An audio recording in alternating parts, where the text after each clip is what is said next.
Thanks everyone for being here, and thank you for all the new guests that are here as well. And thank you for the teams that are growing.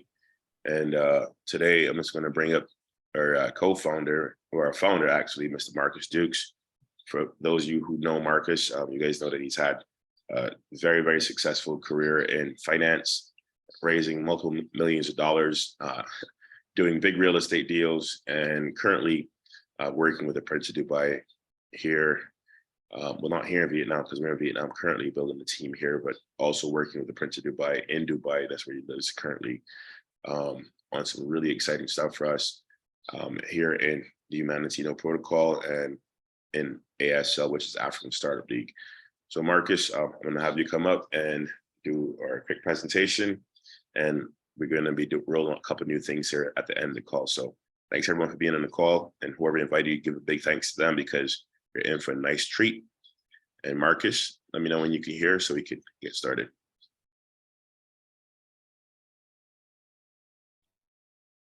Yeah, unmute yourself. Hello? Loud and clear, bud. Team, can you hear me?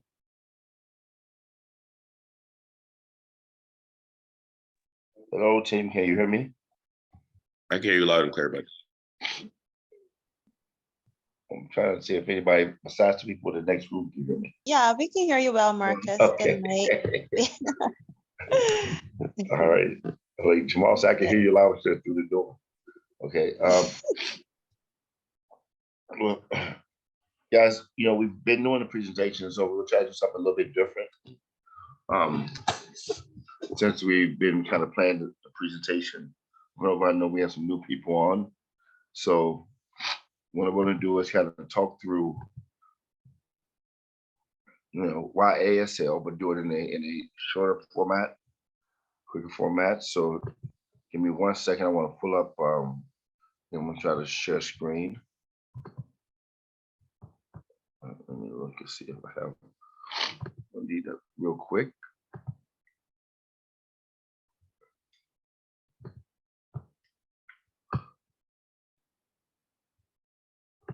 And by the way, while he's sharing the screen, whoever invited Clifton, Maxwell, and Ernest, tell them to turn their mics on so they can actually hear what's going on.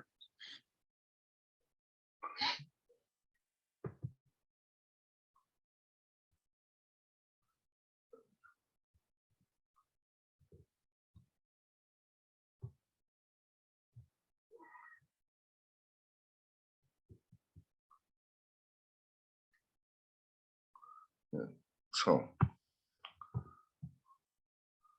I'll just walk you through this. Okay. Jamal, you still hear me? Yeah, loud and clear, but if you're trying to share your screen, we don't see it yet.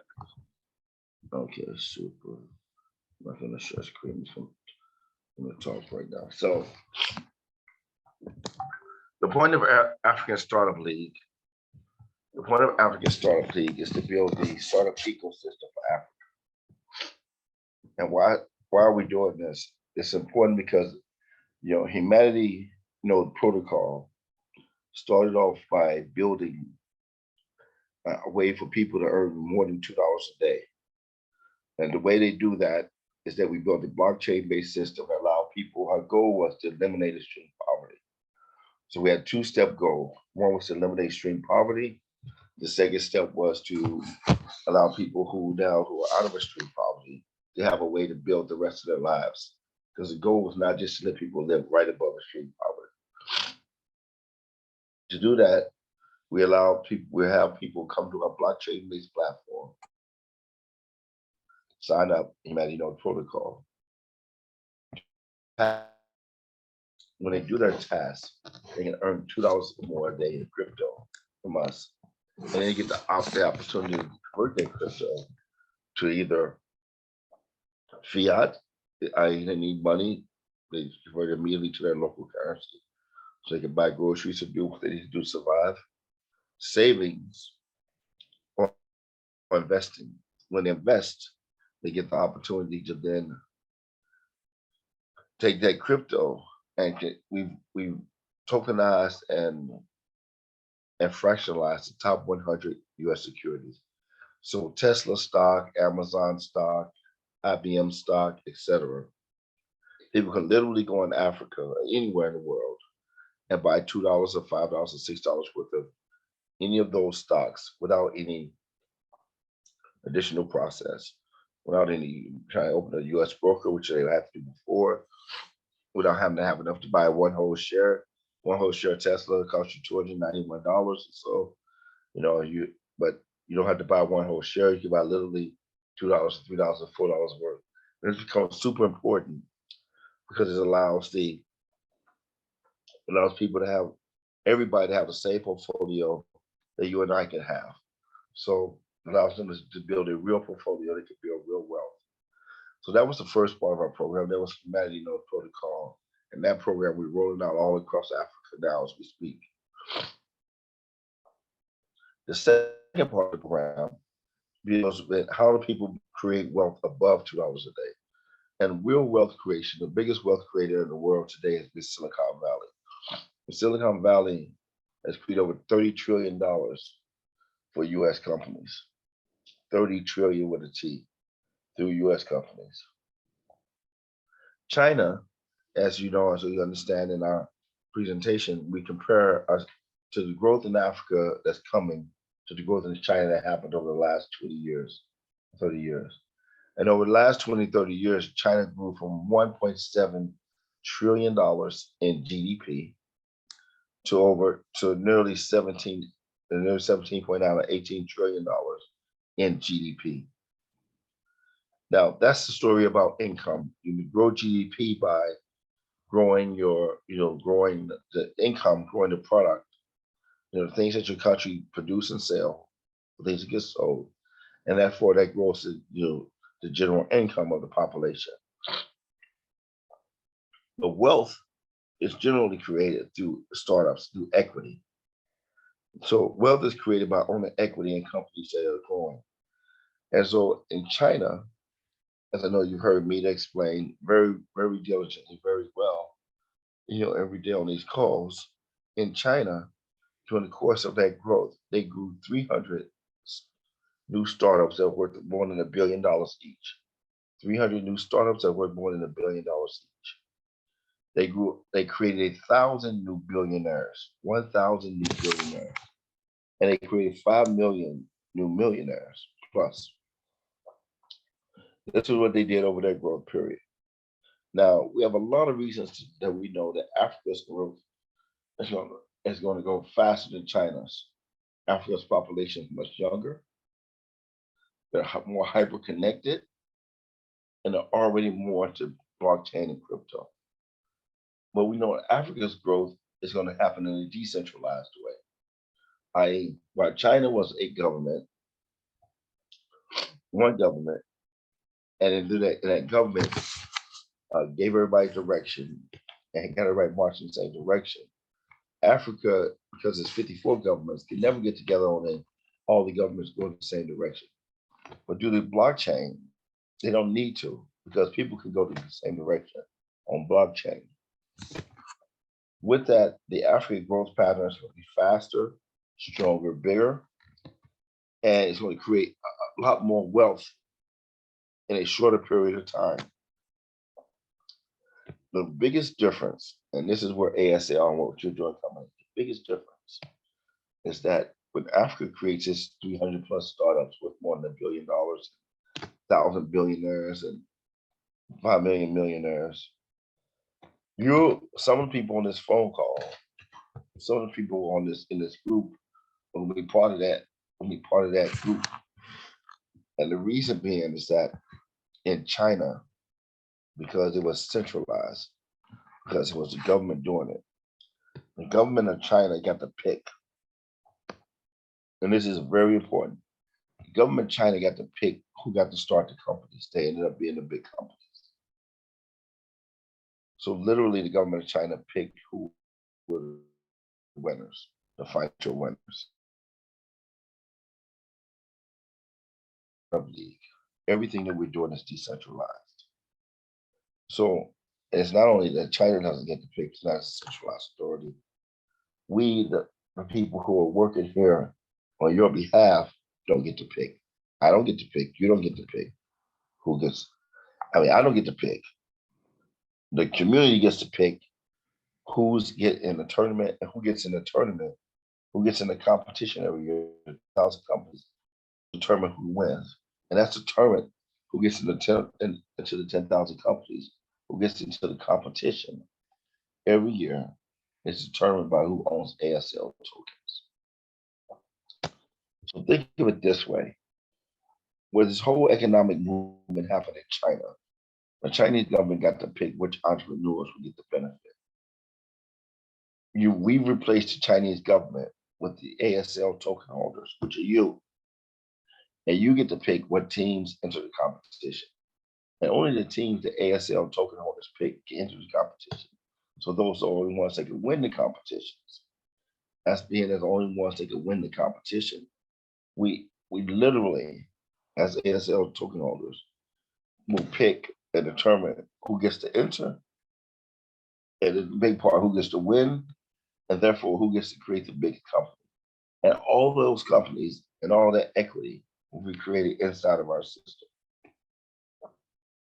Meaning that the token, the ASL token holder, and then we talk about the competition real quickly for those who are not absolutely familiar with the competition.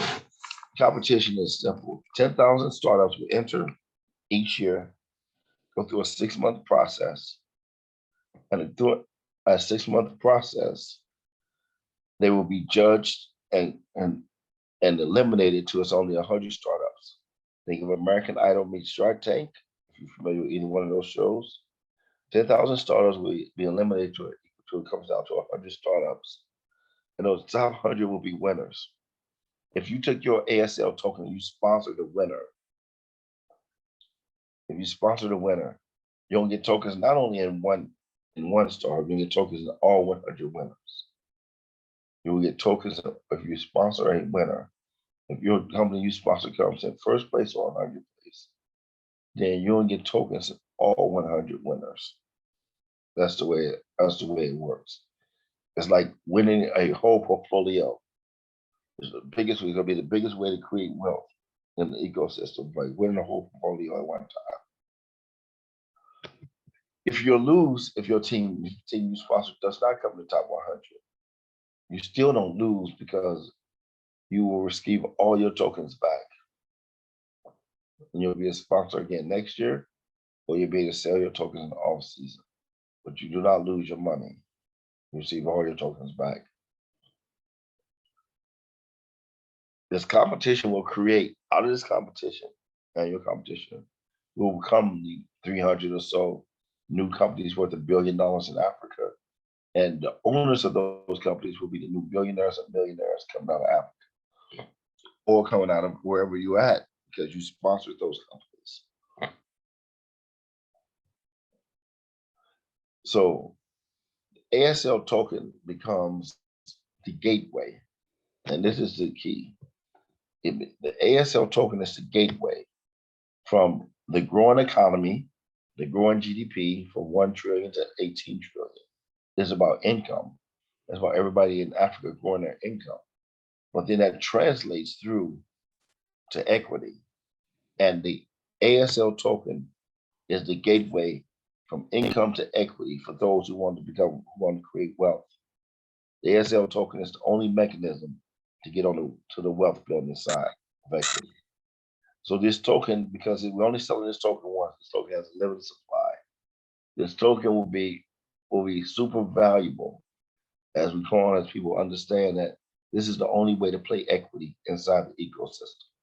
There's no other way to get equity inside the ecosystem but to play ASL token and the own ASL token. And once all those tokens are sold, everybody else in the universe will have to buy those tokens from us, the holders of those tokens. ASL token, again, allow you to sponsor teams for the competition. If you sponsor a team that wins, you get tokens in all 100 winners.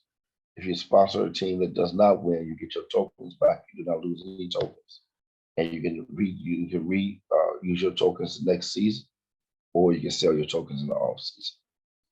There's never been a startup ecosystem investments scheme that allows you to win but not lose. This is once in a lifetime opportunity. It's super unique, and we're trying to explain it different ways so we can get it. Everybody can get a hold of it. And so this is the way that we presented yesterday. We'll get some visual aids to go with this presentation. We'll add this to the normal presentation that we're doing. But that's African Startup League. The quick way to explain it is the gateway to equity. So all the companies that don't come through create equity in the ecosystem in Africa have to come through African Startup League, and therefore they have to come through the token. Whoever holds the tokens gets to decide who gets in the game, who wins the game, or who creates wealth from the game. That's it. I'm gonna turn it back over to Jamal from there, and Jamal can ask me any questions I left off, and then we can do some question and answer and cover a couple other items. Thank you, Marcus.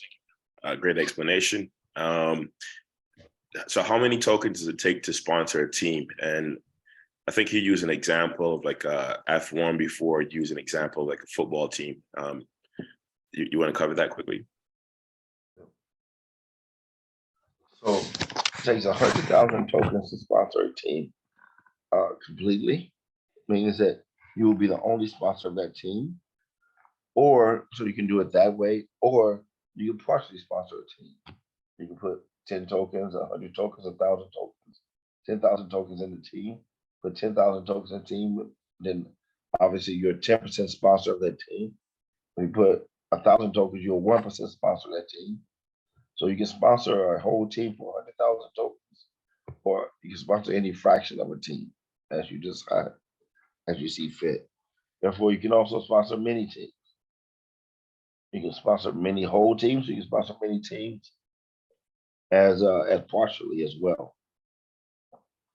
Everybody will get their pro rata share of the winnings based on how much of a team you sponsor. Awesome. I'm actually going to ask Meet a question because a way that some people also got this idea really well was, but I'm not really a big sports person, so maybe Meet could explain it better. Meet, are you there?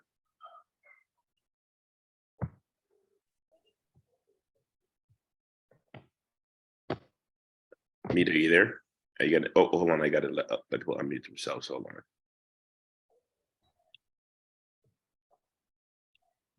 Okay, Mita, can you hear me? See if you can unmute yourself. I can hear you. I can hear you. Wonderful, thank you. So a way that I was trying to explain this to people, that some people got it well, was that, you know, there's high school or there's high school or actually like college football or basketball. And so the ASL tokens would get you into the college basketball tournament, right? But after, you know, if you win, if you're in the top 100, you can get picked up by a scout, right? And that's what you get picked up by a scout. In other words, when one of your teams wins the ASL competition, you get picked up by a scout. Doesn't mean that you're going to be a star in the NBA, but Mita, can you explain briefly what happened to you, Paulo, which is a close friend of yours in the family, that essentially, if a person was to sponsor Paulo Banchero. If a person was to sponsor Paulo, right? Essentially, how that would work when he gets picked up by a scout, what actually happened in a real life story with him. And you can even think of this as like holding the ASL token is like holding a baseball card for those of you who are old enough to remember baseball cards or football cards. So Mita, can you tell that story quickly? And maybe that maybe help to bring some clarity as well. Well, I mean, it's just Paulo, for anybody that follows the NBA basketball, he was the number one pick in the draft this year. He was actually a classmate of my two grandsons. They went to high school together, but his grandmother and I used to carpool together, dropping off his mom, at the daycare. But Paulo, when obviously he started showing, right, at a young age, he started showing some real talent in basketball. And by the time he was in junior high school, he got a lot of exposure because he was always invited to be part of teams that traveled, right? Not just local teams, not just a local team, but traveling all over the United States. Once he got into high school, they knew definitely at that point that at the rate he was going, he would end up in the NBA. So all of a sudden, he had special coaches and trainers, like the best of the best, that were showing up to coach him and train him for free. Why would they do that? Because they knew the exposure that he was going to get. They knew that he was going to end up in the NBA, most likely. Of course, they weren't looking at the possibility that he'd be a number one pick. But the point is that because he was always picked to be on teams that got national exposure, then colleges, all the universities, of course, began to notice him. And he got better and better and better all through high school. And eventually he chose to go to Duke University. He was there for 1 year. If anybody follows college basketball, he was number 5. He was the star player last season, before Coach K retired. And he became the number 1 pick in the NBA. And now who gets a piece of the pie? Because if you look at it, when you're the number 1 pick, you will get the maximum rookie contract, which in the NBA is $50 million, $50 million for 4 years. But after 3 years, his agent can begin to negotiate an extension. At that time, now you're not bound by the income, contract restrictions of the NBA, which means if he keeps going at the rate that he's going, the only other basketball player that has put up the kinds of numbers that he's already put up so far in his rookie year is LeBron James. And if you guys follow, you know who LeBron James is. And so it's going to be 9 figures. And I think, I don't know who all the players are. I know his mom is managing him partially. She was in the WNBA. And of course, his dad went back to school to get more education on what to do with his money, because they that's what they've all been doing for the last 4 years, just really preparing for him to go into the NBA. And of course, the real win for him was that he was picked number 1 overall. He plays for the he plays for Orlando Magic. But anyway, yeah, he's a family friend. But what we're talking about here really with teams being part of the competition, it's the exposure. Well, I mean, and we see it in American Idol. We see it with Shark Tank. Even though they aren't necessarily the ones that win the competition, the exposure alone gets them in the game, right? You look at American Idol, some of the big stars like Jennifer Hudson, she didn't win American Idol, but look at what happened to her. Look at how successful she is. Catherine McPhee. I mean, there's so many. They did not win. They were not the number 1 winner, but they were in the top. I mean, in fact, I think American Idol now, they take the top 10 and do a tour. So many, they get $1 million contracts coming out of that show. They don't even have to be the winner, but because of the exposure, they created and built a following, a fan base. So the producers already knew that if they produced a record with that particular artist, they have the people that will buy their music.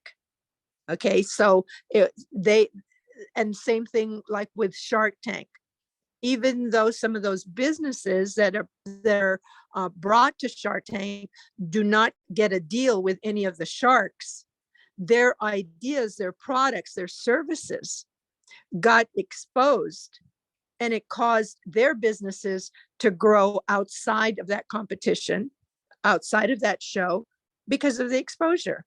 And so it's a combination of things that are being created here with the African Startup League, that you're going to have global media exposure, you're going to have the publicity, you're going to have the promotion, the social media aspect of it, and it's going to become more and more popular as time goes by. I mean, that's just the nature of it all. You know, a lot of things, enough exposure, it's going to become really popular. Now, one of my favorite shows is Bachelor and Bachelorette.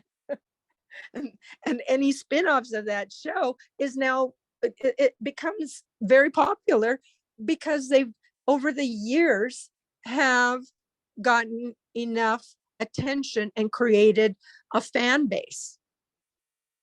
And some of those people just being on the show, they get off, and they're out there having their own podcasts and big influencers now.